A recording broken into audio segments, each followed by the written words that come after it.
आपसे निवेदन करूं भाई बहन कि आप जब इस पंडाल में बैठे हैं, जरूरी नहीं है कि संपूर्ण कथा का बोध हमको हो जाए, लेकिन यहाँ पर बैठ करके कोई एक बात ऐसी मिल जाए जिससे जीवन की दशा और दिशा दोनों बदल जाए, वो जरूर स्मरण रखना। तो मैं निवेदन ये कर रहा था, कल आपसे आपने सुना था, भक्ति सुतौ तौ तरुणी गृहीत्वा प्रेमैक रूपा सहसा विरासे श्री कृष्ण गोविंद हरे मुरारी नाथेति नामानि मुहुर्वदन्ति।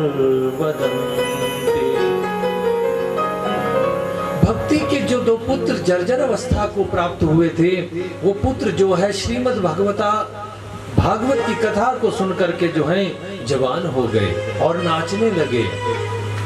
भक्ति और अपने पुत्रों को जवान देख करके क्या करने लगी, वो भी नाचने लगी। भक्ति जब भगवान से मिलने की उत्कंठा, भगवान से मिलने की पिपासा हमारे हृदय में जागृत होती है, तो भगवान भी सहयोग करते हैं।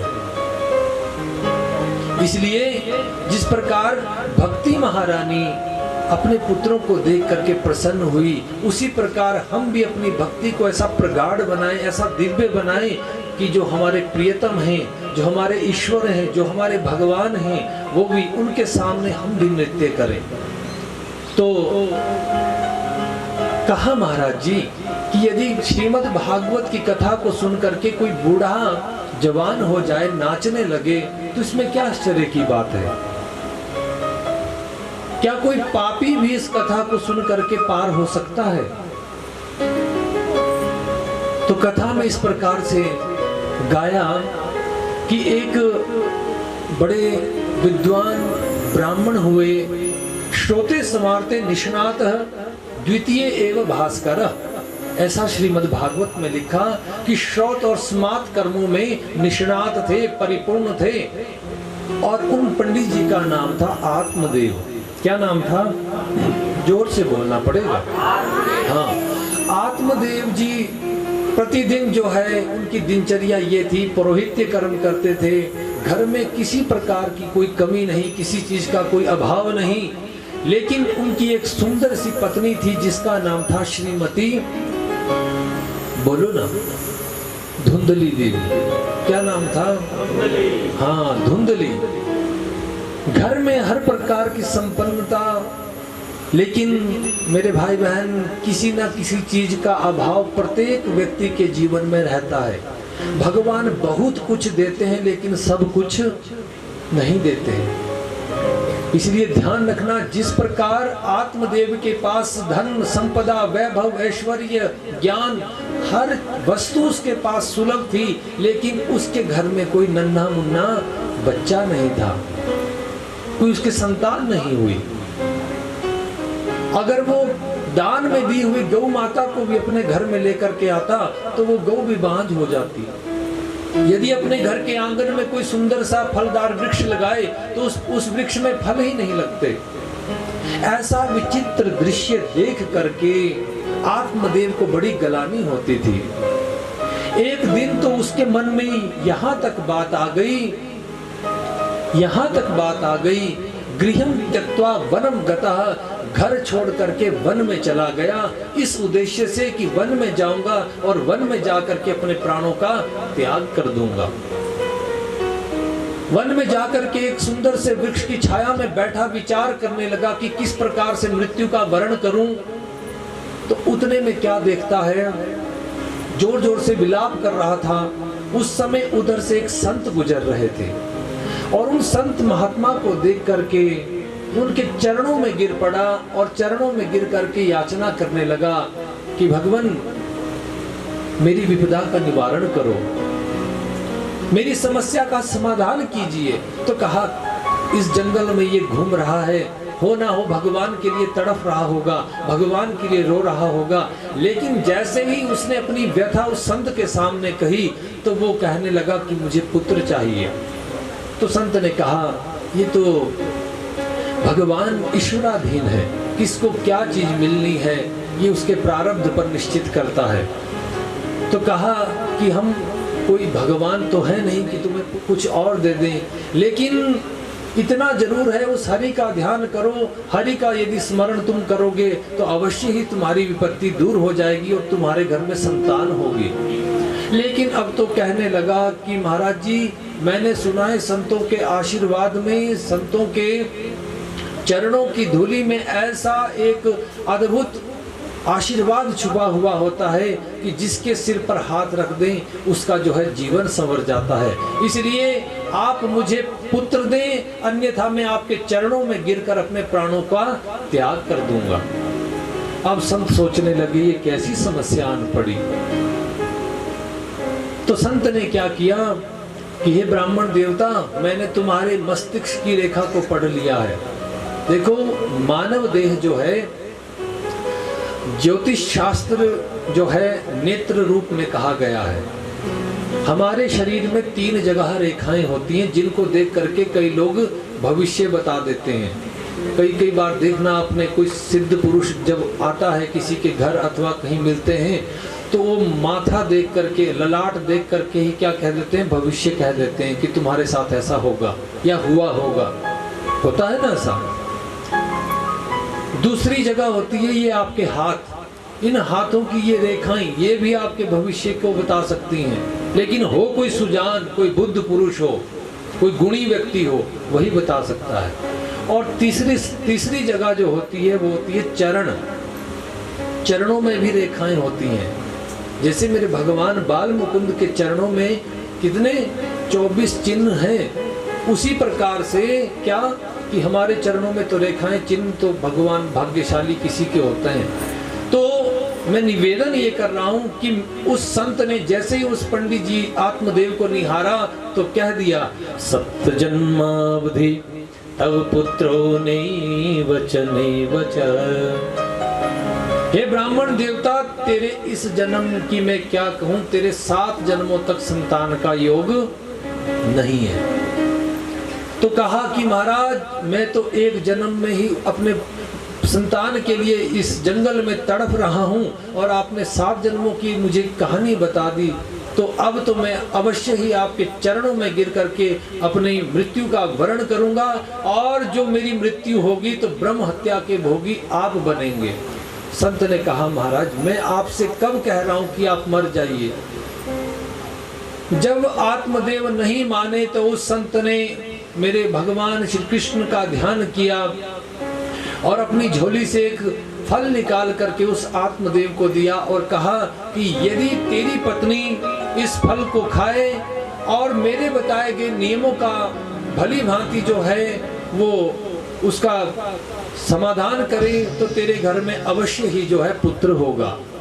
तेन पुत्रोति निर्मला, ऐसा सुंदर पुत्र होगा। मैं विश्वास से कहता हूँ, ये मैं नहीं कहता, ये मैं हरि का स्मरण करके तुझे कहता हूँ। तो कहा, महाराज जी क्या करना होगा कि वर्षावधि स्त्रियः कार्य तेन पुत्रोति निर्मला। अपनी पत्नी को जा करके कह देना कि तू 1 वर्ष तक एक काम करेगी कि प्रतिदिन सुबह उठ करके स्नान करके भगवान विष्णु का जो है अभिषेक करेगी और वहां बैठ करके एक महामंत्र का जप करेगी जिसको द्वादशाक्षर मंत्र कहते हैं। किसी की निंदा नहीं करेगी, ज्यादा भोजन नहीं करेगी। कई लोग खाने के लिए जीते हैं, ठूस ठूस करके। खाने के लिए मत जियो, जीने के लिए कुछ आहार ले लो।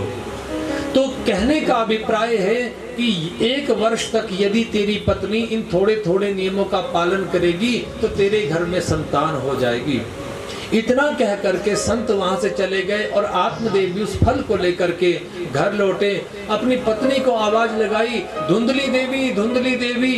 लेकिन धुंधली तो उस समय सखी के साथ कह रही थी, क्या बहन, आज ना मेरे पति जब भी घर आते हैं तो मुझे तो ऐसे देखते हैं जैसे पता नहीं मैंने उनका क्या खा लिया हो।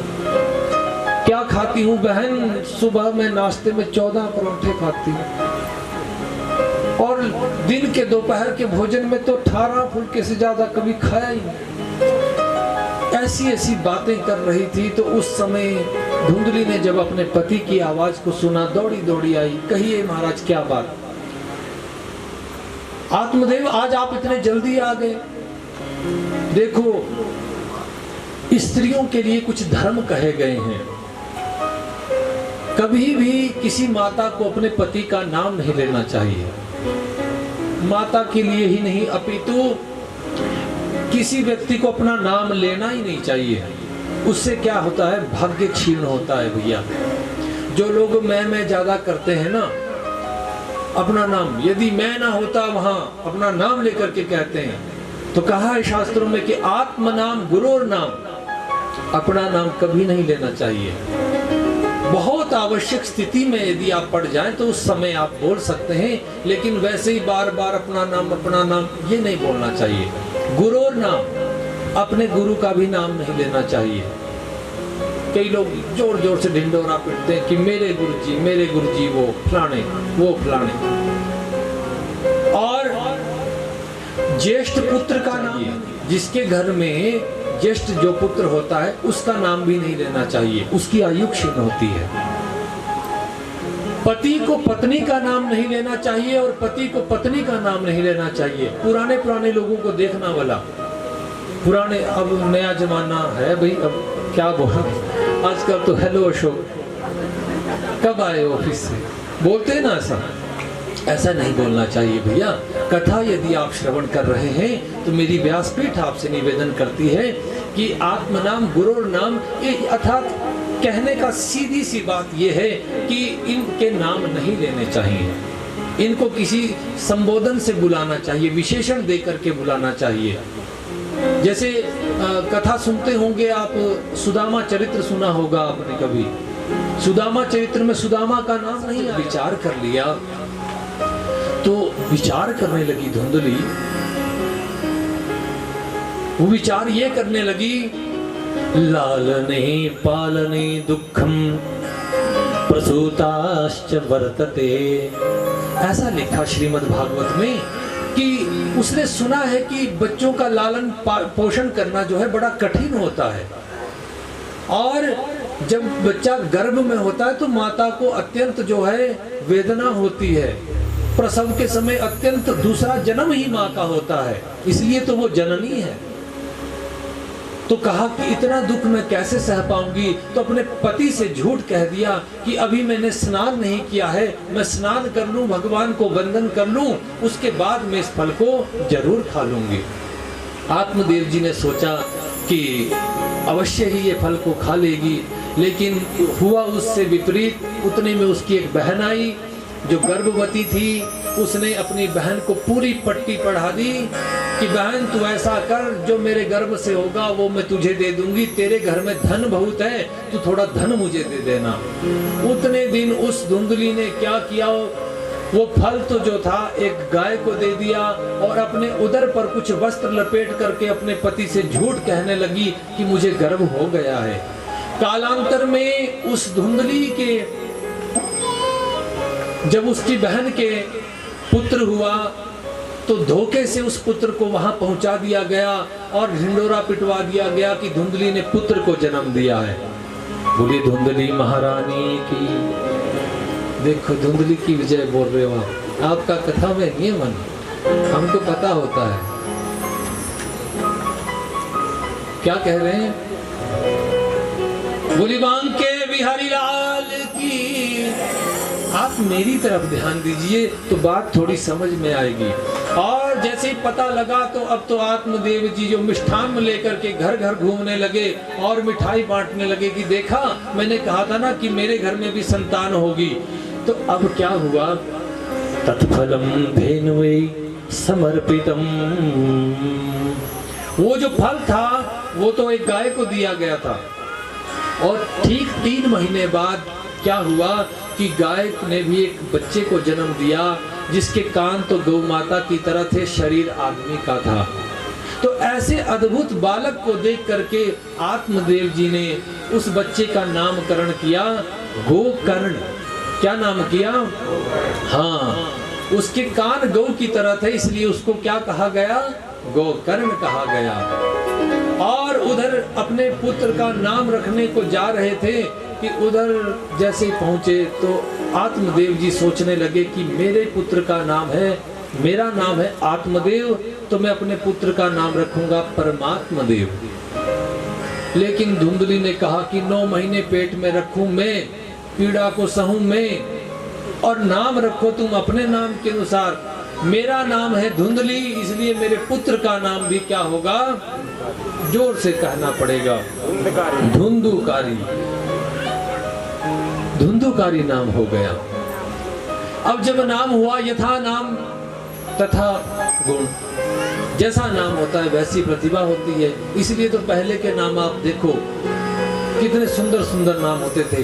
राम मोहन, श्याम मोहन, घनश्याम, ललिता, विशाखा, राधा, माधव, मृदुल, ना जाने कितने कितने सुंदर सुंदर नाम पहले पहले हुआ करते थे।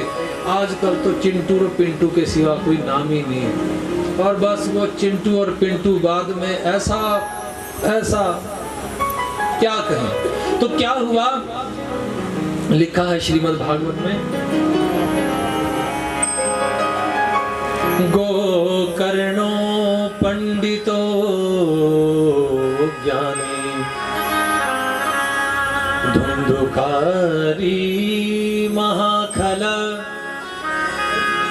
धुंधुकारी महाखल।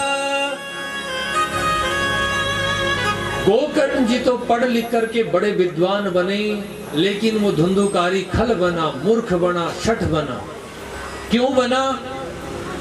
क्योंकि प्रतिदिन जब वह विद्यालय जाते थे तो गुरुजी जब शिक्षा देते थे तो गोकर्ण जी तो बड़े ध्यान से गुरुजी की बात को सुनते थे, लेकिन वो धुंधुकारी हर समय गुरु निंदा करता रहता था, बच्चों को मारता था। कभी कभी बच्चों के जो है कुछ अच्छे अच्छे सामान को चुरा करके घर ले आता था। कभी किसी की कॉपी चुरा लेता, कभी किसी का पेन चुरा लेता, कभी किसी का बैग चुरा लेता। कभी कभी तो बच्चों को इतना मारता कि किसी सूखे हुए कुएं में फेंक देता, जहां से वो बाहर ना निकल पाए। ऐसा व्यभिचारी वो बनने लगा। लेकिन उसकी शिकायत माता तक पहुंचती थी, लेकिन उस माता ने कभी आत्मदेव जी से नहीं कहा कि हमारा पुत्र इस प्रकार से आचरण करता है। और वही कारण हुआ कि धीरे धीरे वह धुंधुकारी व्यभिचारी हो गया, व्यसन करने लगा। और उसका संग जब बिगड़ गया तो घर में उसके साथ उसके जो मित्र आते वो भी पोलियो ड्रॉप्स पी करके आते। अब ऐसी दुर्दशा को देख करके आत्मदेव जी को बड़ी गलानी हुई और वो विचार करने लगे, देखो मैं जीवन भर इसीलिए पश्चाताप करता रहा कि मेरे यहाँ संतान नहीं, और आज जब भगवान ने मुझे संतान दी है तो ऐसी व्यभिचारी संतान, इससे तो अच्छा था मेरे पुत्र होता ही नहीं। अपने कक्ष में बैठे थे तो गोकर्ण ने अपने पिता देखा, उनके पास जाकर के कहा, महाराज आप चिंता ना करें, पिताजी ये शरीर के संबंध हैं, इन संबंधों को अपना मत मानो। लिखा है, मुंचा ज्ञानम प्रजा रूपम मोह तो नरके गति। हे पिताजी, पुत्र से स्नेह, पुत्र से मोह, ये जो सब जो बंधन है ये नरक के कारण है। इसलिए पुत्र मोह का त्याग कीजिए, क्योंकि ये शरीर हमें इसलिए नहीं मिला है कि हम पुत्र को जो है पालते पोसते ही अपना जीवन बिता दें। आप अपने शरीर को संसार में रखना चाहिए और दिल भगवान को देना चाहिए, और हम करते हैं उल्टा। हम दिल तो जो है अपने पुत्र पुत्री, अपनी पत्नी, अपने परिवार को देते हैं, और शरीर कभी कभी दे देते हैं भगवान को। जो वस्तु नश्वर है, जिसको नष्ट होना है, वो भगवान को दोगे, और जो ये परम पवित्र भगवान ने सुंदर सा मन दिया है, ये तुम संसार को दोगे, तो उसकी परिणति उल्टी ही होगी। पुत्र की बात से सहमत हो गए आत्मदेव जी और वन को गए, और उन्होंने श्रीमद् भागवत के 10वें स्कंद का पारायण करके भगवान के श्री धाम को प्राप्त किया। बोली बांके बिहारी लाल की। देखो इतनी ढीली जय, थोड़ा सचेत रहो तो बात समझ में आएगी। तो मैं निवेदन आपसे ये कह रहा हूं, ये कर रहा हूं कि जब दशम स्कंद का पारायण किया तो भगवान की पराभक्ति उनको प्राप्त हुई और वो भगवान के चरणों में पहुंच गए। लेकिन पिता के जाने के बाद उस धुंधुकारी को किसी का भय नहीं रहा। अब तो माँ को उसने प्रताड़ित करना शुरू कर दिया। माता से कहने लगा, मैया बता कहाँ रखा है पिताजी ने, धन कहाँ रखा है। माँ को भी अब समझ आ गया कि अब लाल ने, देखिए बच्चा जब गोड्डे गोड्डे पूत उदे ऊपर बोलते हैं, ऐसी कहावत बोलते हैं, वो यथार्थ है, वो बात सत्य है। कहा है शास्त्रों में, लालेत 5 वर्षाणि 10 वर्षाणि ताड़े प्राप्ते तु षोडशे वर्षे पिता पुत्र वदाचरेत। 5 वर्ष तक बच्चे को प्रेम से उसको प्यार दुलार देना चाहिए और उसके पश्चात 10 साल जो है उसको ताड़ना चाहिए, उसको घड़ना चाहिए। जैसे गुरुस्तु मौनम व्याख्यानम शिष्यास्तु छिन्न संशय, गुरु का मौन भी जो है शिष्य के अनेक संदेहों का निवारण कर देता है, उसी प्रकार जो है उस बच्चे को तराशना चाहिए। जैसे आपके आंगन में अथवा कहीं आपके आसपास में जब कहीं मूर्ति प्रतिष्ठा होती है तो वह मूर्ति जब उस मंदिर में रखी जाती है तो उस समय ब्राह्मण देवता कुछ मंत्रों का प्रयोग करके, वो पहले तो पत्थर है लेकिन जब उसमें ब्राह्मणों के द्वारा प्राण प्रतिष्ठा की जाती है, प्राण फूंक दिए जाते हैं, उसके बाद उसको सब उसकी जय जयकार करने लगते हैं। इसलिए मैया 5 वर्ष तक बच्चे को स्नेह करो, उसके बाद उसका ताड़न करो, उसको समझाओ, गलत मार्ग पर मत जाने दो। और जब 16 वर्ष का हो जाए तो पिता पुत्र वदाचरित, फिर उसके साथ मित्रवत व्यवहार करना चाहिए।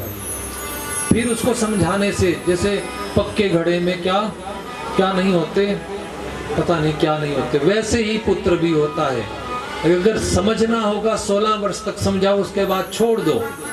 तुम भी जिए हो, वो भी जिएगा। अपना कर्म लेकर के आए हैं, अपने कर्म का भोग अवश्य करना पड़ेगा। अवश्यमेव भोक्तव्यम कृतम कर्म शुभाशुभम। लेकिन हमारी आपकी विडंबना जानते हो क्या है? हमारी कामनाएं खत्म नहीं होती, ख्वाहिशें। हम सोचते हैं जब हमारे पुत्र होगा तो हमारे घर में कितना आनंद होगा। जब वो पुत्र हो जाता है सब सोचते हैं ये बड़ा होकर के क्या बनेगा। जब वो बड़ा होकर के कुछ बन जाता है तब सोचते हैं कि इसकी ब्याह कहाँ होगा।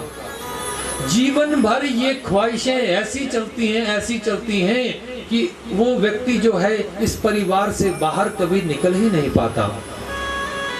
इसलिए कथा यदि आप श्रवण कर रहे हैं तो आपसे निवेदन कर दूं कि गैर मुमकिन है कि दुनिया अपनी मस्ती छोड़ दे, इसलिए दिल तू भी वो बेकार बस्ती छोड़ दे। खूब तरसाया है तेरी ख्वाहिशों ने तुझे, इसलिए तू भी उन ख्वाहिशों को कभी तरसती छोड़ दे। निवेदन कर रहा हूं मैया कि अपनी संतान को अच्छे संस्कार दो। और जब उसने धुंधुकारी ने देखा कि अब धन समाप्त हो गया है तो जो दूर दूर जाकर के महलों में जाकर के चोरी करने लगा। महलों से खूब सारा धन चुरा करके लाता और उस धन का प्रयोग गणिकाओं में करता। अब तो गणिकाओं को उसने घर में बिठा लिया। जब यहाँ तक उस धुंधली ने देखा तो समझ गई कि ये कभी ना कभी मुझे भी मार डालेगा। रात के अंधेरे में वो धुंधली गई और एक अंधकूप में जाकर के उसने भी अपने कर दिया। और जाकर के जब उसने त्याग कर दिया तो वो गणिकाएं प्रतिदिन उसके घर आती और आकर के क्या करती, उसको खूब प्रसन्न करती, उसको अपने हाथों से पोलियो ड्रॉप्स पिलाती। लेकिन एक दिन उस धुंधुकारी ने अपने सिर पर काली पट्टी बांधी और रात के अंधेरे में राजा के महल में गया और वहां से इतना धन लाया कि राज सैनिक उसके पीछे पड़ने लग गए। जैसे ही देखा तो सैनिक वहां पहुंचने वाले थे तो गणिकाओं ने देखा कि ये अवश्य हमारा भी नाम लेगा, इसलिए उन्होंने उसको एक खंबे से बांधा और चूल्हे के पास गई और जो चीख ना सके वो उसके मुंह में जलते हुए अंगार डाल दिए। ऐसे उसकी दुर्गति हो गई, उसका प्राणांत हो गया और मरने के बाद वो धुंधुकारी जो है वो प्रेत बना। क्या बना? प्रेत बना। और जब वो प्रेत बना तो उस समय गोकर्ण देव जो हैं वो तीर्थाटन कर रहे थे तीर्थाटन के समय उन्हें पता चला कि उनका भाई जो है वो असदगति को प्राप्त हुआ है, उसकी अकाल मृत्यु हुई है, तो उस समय उन्होंने गया में जाकर के क्या किया, अपने पितरों के निमित्त पिंड दान किया। और प्रत्येक मानव का धर्म है, जो सनातन आर्ष परंपरा को, वेद धर्म को मानने वाले हैं, कि पितरों का यजन अवश्य करना चाहिए। जो लोग पितरों का यजन नहीं करते, श्राद्ध तर्पण नहीं करते, उनके घर में सबसे पहले देखना अन्न की कमी हो जाएगी, उनके घर में अन्न नहीं होगा। दूसरी चीज देखना कि उनके वंश का वर्धन नहीं होगा, संवर्धन नहीं होगा, उनके यहाँ जो है संतति नहीं होगी। तीसरा कारण देख लेना, उनके घर में हमेशा क्लेश रहेगा, भाई भाई के लिए तलवार लेकर के खड़ा रहेगा, समझ लेना कि उस घर में पितृदोष है, कहीं जाने की जरूरत नहीं है। इसलिए कथा निवेदन ये कर रही है कि यदि आप सनातन संस्कृति में आपने जन्म लिया है तो आपके कुछ दायित्व हैं, क्योंकि प्रकृति से आपको बहुत कुछ मिला है, इसलिए उनके प्रति अपना कुछ दायित्व बनता है कि हम भी कुछ करें। तो पुत्र की संज्ञा किसे दी गई है? शास्त्रों में कहा गया है मैया कि जीविते तु वाक्य करणात्, जब तक आपके माता पिता आपके साथ हैं तब तक उनकी आज्ञा को कभी भंग मत करना, वो जैसा कहें वैसा करना चाहिए। महाजनों येन गतः सपंथा, महाजनों की वाणी प्रमाण होती है, उसमें संदेह नहीं करना चाहिए। जैसे आपके हमारे क्षेत्र में कभी आप आए, रेणुका जी क्षेत्र है, और उस रेणुका जी क्षेत्र की जो कथा श्रीमद् भागवत में गाई गई है, उसमें क्या है कि परशुराम जी को जब आज्ञा की जमदग्नि ने कि अपनी माँ का सर जो है कलम कर दो, एक क्षण का भी विचार नहीं किया और माता के सिर काट दिया। क्यों काट दिया? क्योंकि वो जानते थे कि यदि मैं सर काटूंगा तो मेरे पिता इतने सामर्थ्यवान हैं कि जोड़ भी देंगे। इसीलिए बड़ों की आज्ञा का पालन करना चाहिए। और जब उनका परधाम गमन हो जाए, उसके पश्चात उस पुत्र का दायित्व बनता है कि वो अपने पूर्वजों के लिए जो है श्राद्ध करे। देखिए, आप यदि देव कार्य 1 वर्ष ना कर पाए तो आपको दोष नहीं लगेगा, लेकिन यदि आपसे भूल से भी पितरों के लिए श्राद्ध तर्पण नहीं हुआ तो उसका भयंकर कोप आपको सहना पड़ेगा। ऐसा मैं नहीं कह रहा हूं, ऐसे ग्रंथों में कहा है। और ये तक कहा है कि 1 वर्ष में इसीलिए 15 दिन ऐसे बनाए गए कि उन 15 दिनों में कोई और काम नहीं किया जाता, कोई शुभ कर्म नहीं करते। आपको पता होगा, उसको कहते हैं पितृपक्ष। क्या कहते हैं उसको? जोर से बोलो ना। हाँ, पितृपक्ष। और उस पितृपक्ष में कहा गया है कि जिसके घर में श्राद्ध हो, जिसके लिए श्राद्ध हो, उस व्यक्ति को सुबह उठ करके दंत धावन इत्यादि क्रियाओं से मुक्त होकर के, स्नान करके, संध्या करके किसी वेद पाठी ब्राह्मण को घर बुलाना चाहिए और घर बुला करके श्राद्ध की विधि को अच्छे से जो है पूर्ण करना चाहिए। उससे क्या होता है, जो वेद पाठी ब्राह्मण आपके घर में आया है, जो आपका पूर्वज जिसके लिए आप श्राद्ध कर रहे हो, वो उस व्यक्ति में बैठ करके उस भोजन को ग्रहण करता है। ये बड़ा सूक्ष्म विज्ञान है मैया। वो इन चर्म चक्षुओं से दिखाई दे अथवा ना दे, लेकिन वो पितृ जो है उस व्यक्ति में बैठ करके भोजन जरूर करता है। और यहाँ तक कहा गया है कि उस ब्राह्मण को खूब भोजन कराना चाहिए, खूब, थोड़ा नहीं, जबरदस्ती करनी चाहिए कि एक मालपूड़ा तो और खाना ही पड़ेगा। क्यों बोलते हैं ऐसा? देखना अपने पंजाब क्षेत्र में जब आप जाओगे तो वो जबरदस्ती इतना खिलाते हैं कि 10 दिन तक खाने की जो है ब्राह्मण देवता की इच्छा नहीं होती। इसलिए क्योंकि द्वितीय भोजी सवायस, जो वेद पाठी ब्राह्मण उस दिन दूसरी बार भोजन करता है तो वो कौवे की योनि को प्राप्त करता है, कौवा बनता है। इसलिए ब्राह्मणों को भी ध्यान रखना चाहिए, एक ही श्राद्ध खाना चाहिए। पर पुरोहित जी बोलेंगे भाई महाराज जी ऐसा तो नहीं हो सकता, अब 10 जगह एक दिन में श्राद्ध हो पुरोहित हो एक, तो वो कैसे, ये आपने निर्णय करना। लेकिन ऐसा कहा गया है कि द्वितीय भोजी च वायसा, वो जो है कव्वे की योनि को प्राप्त करता है। और दूसरा, उस व्यक्ति श्राद्ध कर्ता को भी दूसरी बार भोजन नहीं करना चाहिए। नहीं तो सोचते हैं कि मालपूड़े बने, शाम को दबा के खाएंगे। खाने के लिए श्राद्ध मत रखना, हाँ खाओ जरूर, लेकिन खाओ एक ही बार, ऐसा खाओ कि बस फिर दोबारा इच्छा ही ना हो। और हो सके तो 15 दिन तक क्या करो, किसी ब्राह्मण को अपने घर में बिठा करके पितरों के लिए यजन करना चाहिए, तर्पण करना चाहिए। कई लोग मैंने ऐसा भी सुना, बोलते हैं कि हमने गया में जा करके जी अपने पितरों को छोड़ दिया, अब हम उनका श्राद्ध नहीं करते। लेकिन वो गलत करते हैं। आपने भले ही गया में जाकर के अपने पितरों के लिए पिंडदान कर दिया हो, लेकिन उसके बाद भी जो है तर्पण और श्राद्ध जरूर करना चाहिए। क्योंकि सबके पिता, सबके पितर कौन है? भगवान नारायण। क्योंकि सृष्टि के आदि में कौन था? मेरे नारायण थे।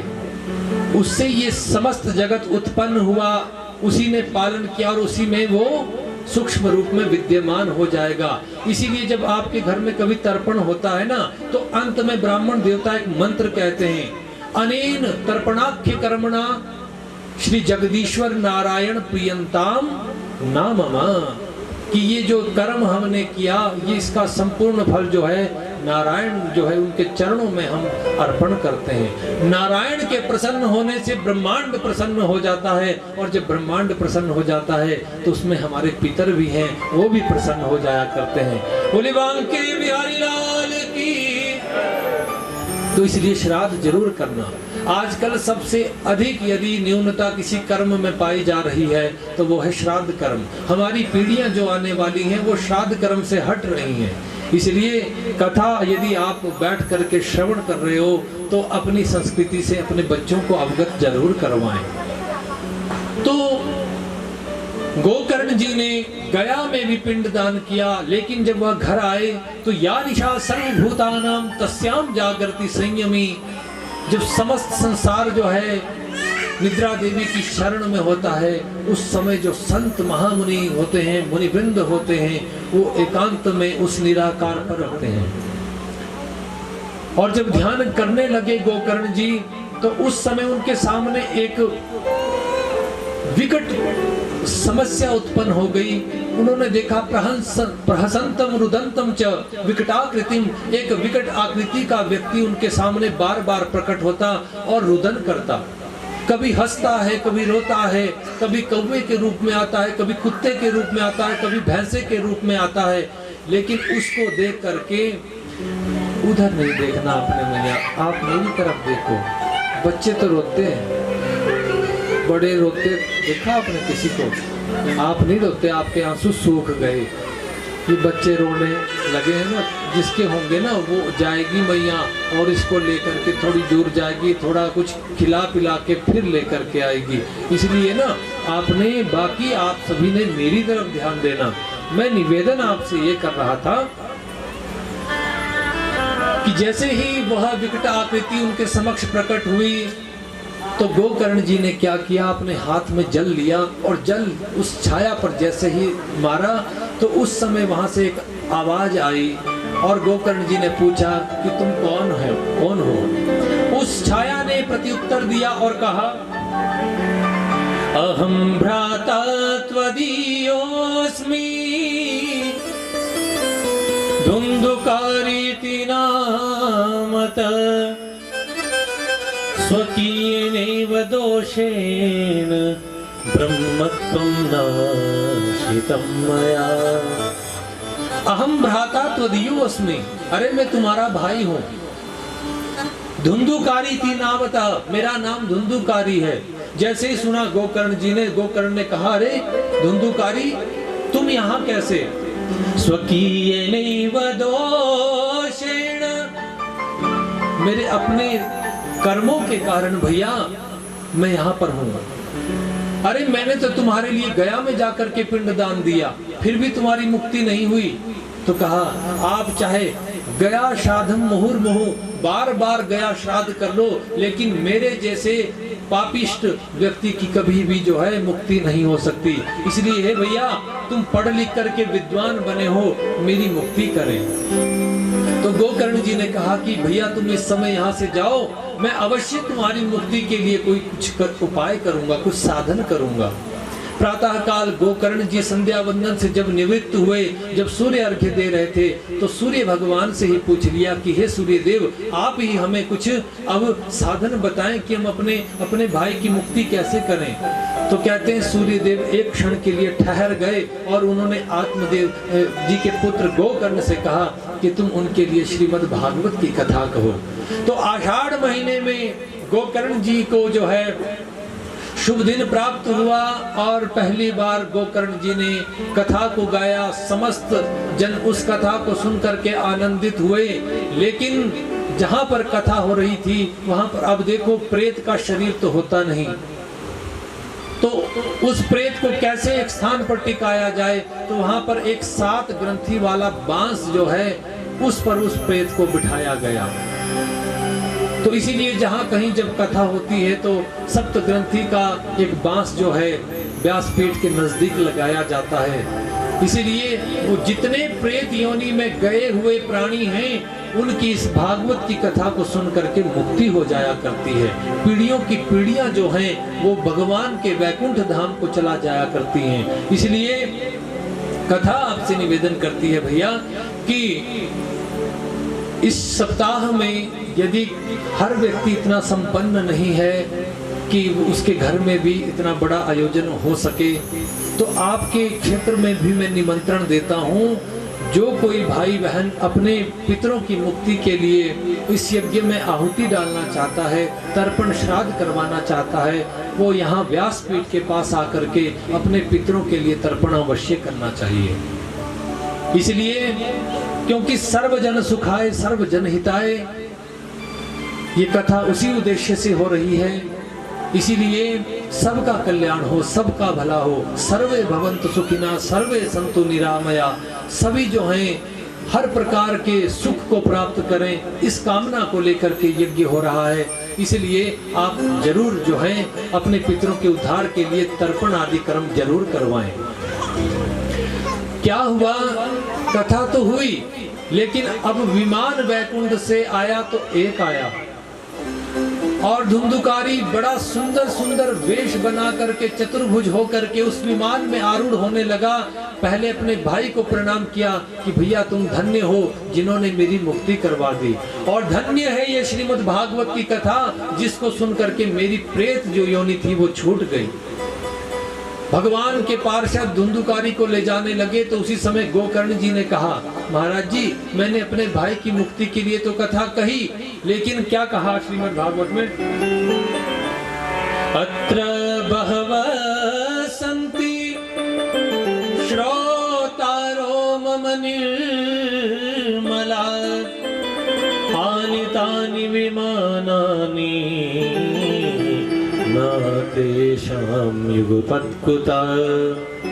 यहाँ तो हजारों लोगों ने बैठ करके कथा को सुना और आप विमान एक लेकर के आए। तो कहा कि कथा तो सबने सुनी लेकिन मनन किसी ने नहीं किया। आज कथाएं भी बहुत हो रही हैं, सुन भी बहुत रहे हैं, लेकिन एक वहां पर व्यतिक्रम हो रहा है कि जो है सुन रहे हैं लेकिन मनन कोई नहीं कर रहा है। जितनी देर कथा पंडाल में बैठते हैं उतनी देर तो सब ऐसे लगते हैं जैसे धर्मात्मा है, लेकिन जैसे ही इस कथा पंडाल से बाहर जाते हैं तो उसी समय भगवान विष्णु की माया जकड़ लेती है। वो बोलती है, पुत्र तू मेरे से छूट के कहाँ जाएगा। इसलिए माया से बचने का उपाय कोई नहीं है, एक है वो केवल मेरे कृष्ण का नाम है। जहां आपको लगे कि माया हमारे ऊपर प्रभाव डाल रही है तो श्री कृष्ण का नाम उच्चारण करना शुरू कर दो, क्योंकि मायापति ही माया से छुटकारा दिलाने में समर्थ है। बोले वृंदावन बिहारी लाल की। तो इस प्रकार से धुंधुकारी की मुक्ति हुई और श्रावण महीने में फिर जो है गोकर्ण महाराज जी ने श्रीमद् भागवत की कथा कही और सारे जो है कथा सुनने के लिए वहाँ प्रस्तुत हुए, सबने कथा को सुना, मनन किया। तदोपरांत सभी के लिए विमान आए और वो सब जो है वैकुंठगामी हो गए। बोली वृंदावन बिहारी लाल।